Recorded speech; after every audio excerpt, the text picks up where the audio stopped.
KwaZulu-Natal Police spokesperson Thembeka Mbhele is on the line with us now. Thembeka, from what we understand, these two police officers that were assaulted were following a lead in a drug-related case. So what happened there?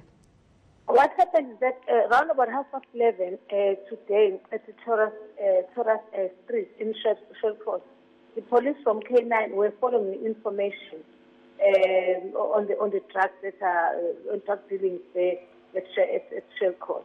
While they were still busy with their investigation or observation, they were attacked by a mob of community members, about 200 of them approximately. They were attacked by this mob and they were severely assaulted, and also the police vehicles were damaged by the stones and all other dangerous weapons. The police were taken to the hospital for medical attention. And during the same incident, the police R5 was stolen by some people who were there within the mob.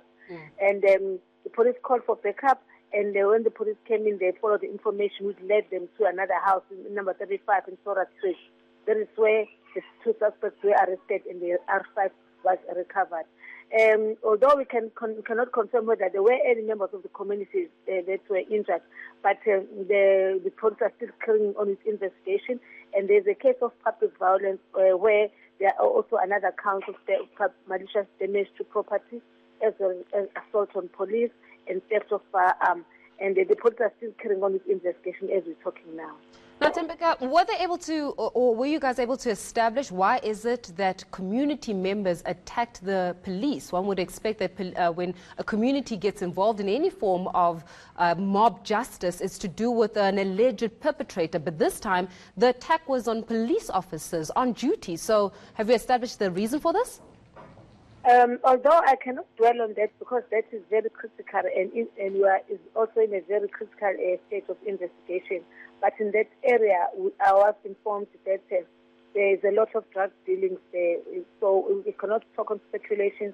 That should be revealed by our investigation. But when you're saying that in that particular area there are a lot of drug dealings there, could it be possible that those individuals or those community members that attacked the police were somehow incited or even paid off or even orchestrated by the very same perpetrators you were trying to apprehend?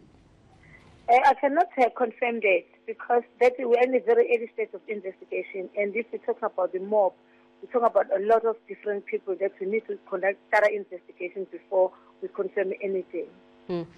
Now, when we're looking at the story in itself, and in terms of the police officers, are they severely injured? Could we be expecting them to be giving their side of the story, or even sharing some insight into the case in more detail, so to say? Like on my arrival at the scene, the police were still taken to the hospital for medical treatment.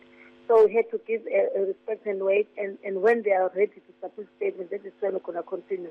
That's why I've mentioned before that investigation still continues. Yeah, I mean, I understand that a little can be said about the case in itself, but one would be curious in terms of the case that you're following, that drug-related case.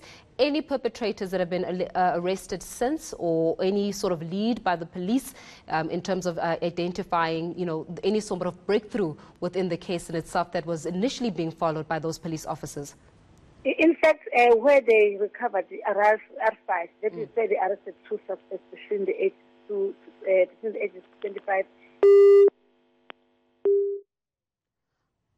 All right, we seem to have lost there our spokesperson, but giving you just insight in terms of the developments of that story. KwaZulu-Natal spokesperson Thembeka Mbhele was just giving us some details about how two police officers were assaulted by community members whilst they were following a lead on a drug-related case. It is understood that those individuals, those perpetrators, were since apprehended, but we'll be giving you more to that story as the day progresses.